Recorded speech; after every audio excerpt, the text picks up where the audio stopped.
So, andito kami ngayon guys sa sa Marikina. Nag-vlog ako kaso mali yung sizing ratio ng vlog ko. So, dito ko na lang sisimulan. Dito kami sa Moto City. Dito sa may Marikina. I forgot ko anong street to. So, ang tinda nila guys is puro KYT. And iniintay na lang namin si Seven. Kaibigan namin, bibili siya susukat siya ng helmet. Bibili siya. And after na helmet, sana makabili kami ng motor. Aerox na naman. Ito pala eh. Dito pala siya. I saw you sa reflection. Tara, pasok tayo. Pasok ka na. Kailangan may kumasya sa yung size. Alam mo bakit? Kasi kapag walang kumasya sa na size, hindi ka namin maangkas. Size medium. Ano, kamusta? Kumukhang lang sa'yo. Oh, yeah. Pati si Daddy, nakagayon siya ngayon. Ano, kamusta yung fit? Kasi may pressure point sa ulo. Meron. Oh. So, try ka ng large muna. Laki masyado. Iling gano'n. Yung... Tingin ko walang Hindi, pigilan mo yung head mo. Pigilan mo. Wait lang. Medium ka lang. No. Feeling ko naman hindi niya nag-gets yung dito. Pero feeling ko yun. Wala, medium ka lang. At saka mag-break-in pa naman yan. Aerox na naman sa channel ko. Ito yung pangatlong Aerox na bibili. Oo nga ako eh. Pang-apat! Hindi kasi Pinatay pa. Hindi akin, di ba? Akin. Sa'yo. Hindi, kasi hindi na vlog yun eh. Kasi Sa'yo yan. akin sa'yo, tas kay tatay. Wala Tas- yung sa'yo eh, di ba? Wala. Kaya ito yung pangatlo. Yes! Congrats! Oo, gamit. Gamitin mo na.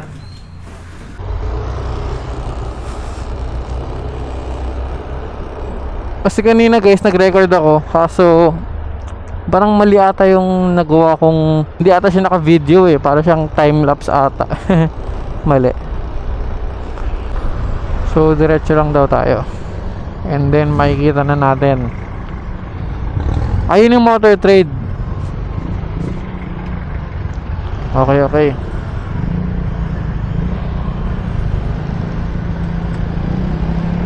Pero sa Yamaha muna tayo. Woo! Bagong-bagong helmet. Ay, ito na pala yung Yamaha. Park muna tayo, guys.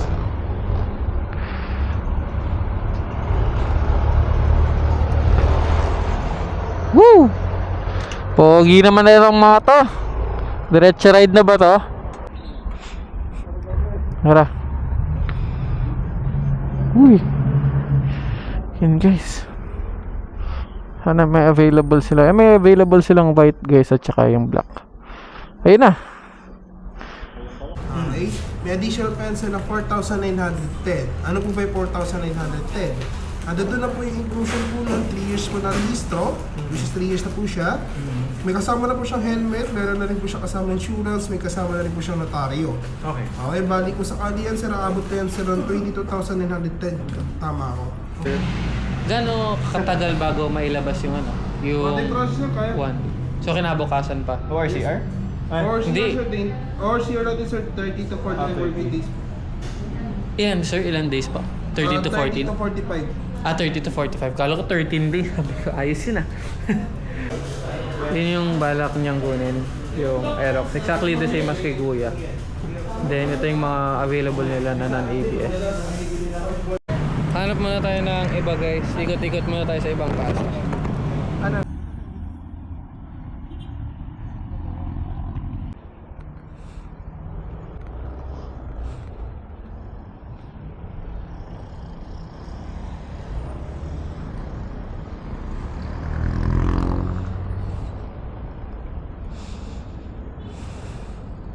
Naiwan ko pala sila. Hintayin natin ng konti.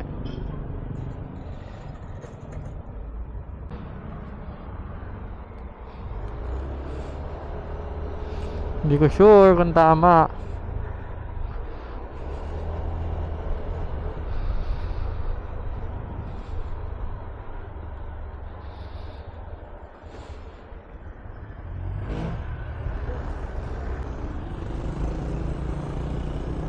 Sakto. Ito na ang motor trade.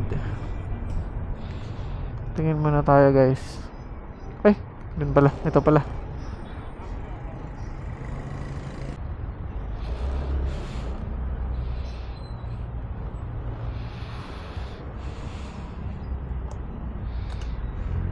Wala? Wala sila? Wala daw, pero ano, hanapan daw tayo sa ibang brand kung meron. Mag-apply daw muna ako. Ah, sige.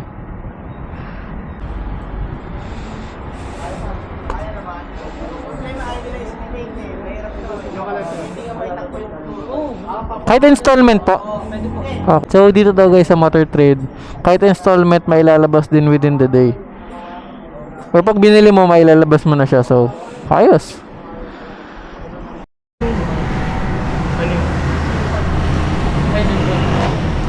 Ay, hirap kasi hawak ko yung helmet. Pero nakalimutan namin guys na di nga pala pwede pangalan sa kanya kung installment. So yun ang isang kailangan pag-isipan kasi estudyante pa siya, wala pa siyang maipakita na source of income, di ba? May SSS ganun. So yun, tuwi muna kami sa kanila, tapos pag-isipan nila kung cash nilang bibilin or installment. Kasi kapag cash, di ba pwede naman ipangalan sa kanya pag cash eh. Tara, samahan niyo ako kung saan kami pupunta.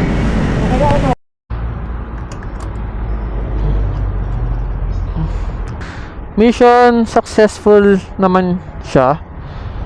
Kahit walang mabili pa na motor or makitang motor. Kasi nakabili naman siya ng helmet eh. Ganda no, ang ganda talaga ng TT course.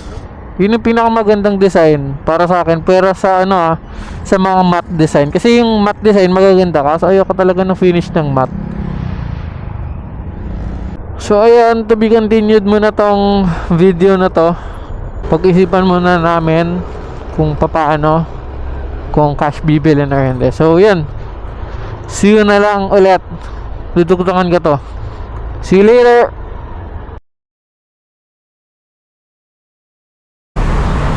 Yun guys, nandito ako kasama ko si Jai. Hi. Pupunta kami ngayon kay Seven.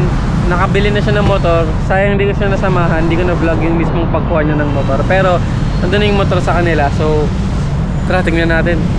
Aerox na naman sa channel na to. Pangatlong Aerox na. Let's go.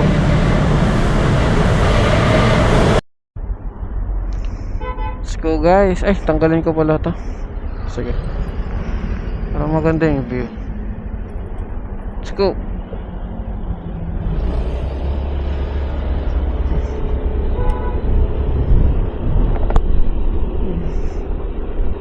Ang gamit kong mic ngayon guys ay Racing Boy.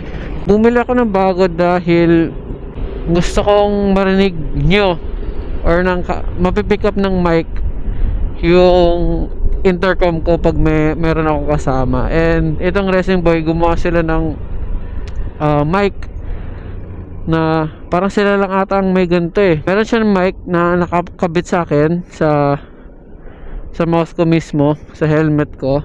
Tapos meron siyang isang maliit na mic na walang cover, mic na siya mismo. Tapos itututok mo siya sa speaker ng mismong intercom.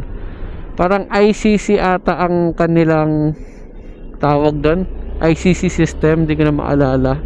So sana next time pag may ride tayo, okay naman siya, marinig nyo na maayos yung mga kasama ko na naka-intercom.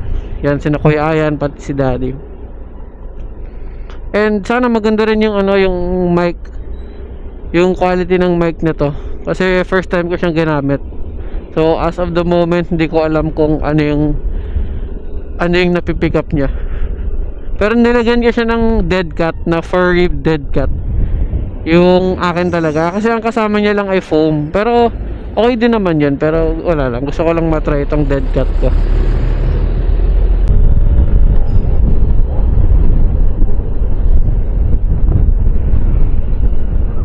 Sana mabilis yung pagkuha niya ng papel or pag-asikaso ng bangalayasan nila sa papel. Kasi naalala ko guys, nung kinuha ko tong Aerox, so 4 days lang nakuha ko na agad yung ORCR ko. 4 days after nung nabuksan na yung mga offices. Kasi nung nakuha ko to, pandemic siya, so hindi bukas yung mga offices nila. So hindi talaga makapag-register. So I think mga 3 weeks yun bago sila nagbukas. Pero nang nagbukas na yung mga offices ng LTO, ayun, 4 days lang nakuha ko na yung papeles nito. So sana sa lahat ng mga kasa ganun, no, mabilis lang. Ganun din sa Ninja tuloy, Ganun din sa ZX6R namin. 4 days or 5 days lang meron na.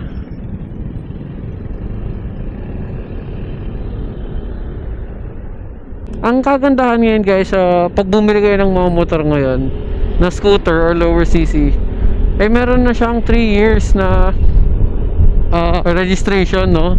Kasi itong akin 1 year lang. So ang sarap ng 3 years kasi hindi mo na iisipin for 3 years, diba? Dire-diretso ka lang.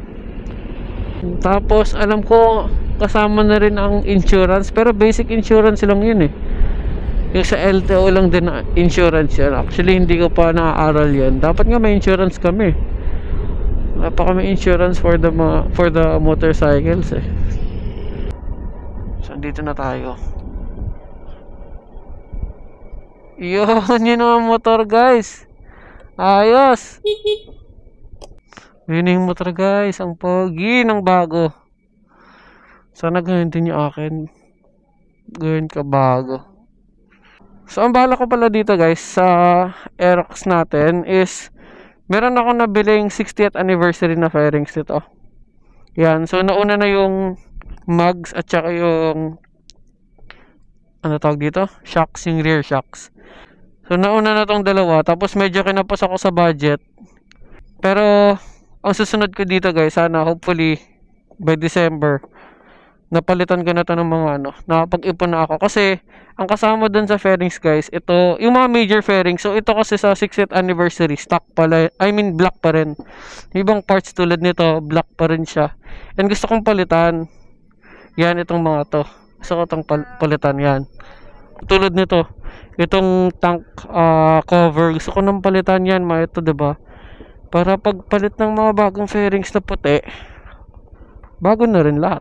I mean, makintab, parang bago talaga. 'Di ba yan? Itong mga to gusto ko nang palitan din.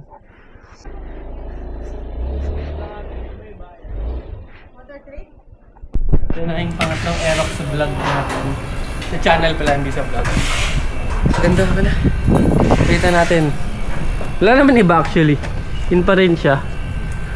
Pero ang pogi talaga pag bago, no? Tingnan mo yung akin versus yung sa'yo. Oh. Oh man. Tingnan mo, ang linis pa lahat. Ang linis ng ng loob. Ang iba pala ng decals to kuya. Ha? Ang iba pala ng decals yan. Itong dalawa? Oo. Kasi itong lumang version eh. Pero yung kay kuya, ganito na mismo. Ito na mismo yung kay kuya. Oo, exactly the same na kaya.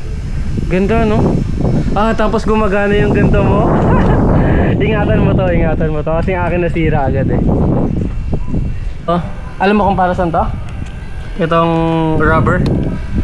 Hindi kuya. Kapag nag-charge ka, tapos syempre yung cable mo lalabas, diba? So pwede mo tong tanggalin, lalagay mo lang sa loob. Tapos kapag sinara mo, dun siya lulusot sa ilalim. So hindi maiipit yung wire mo. That's the purpose of this. Tapos babalik mo lang. Parang gusto ko rin pagandahin bigla yung Aerox.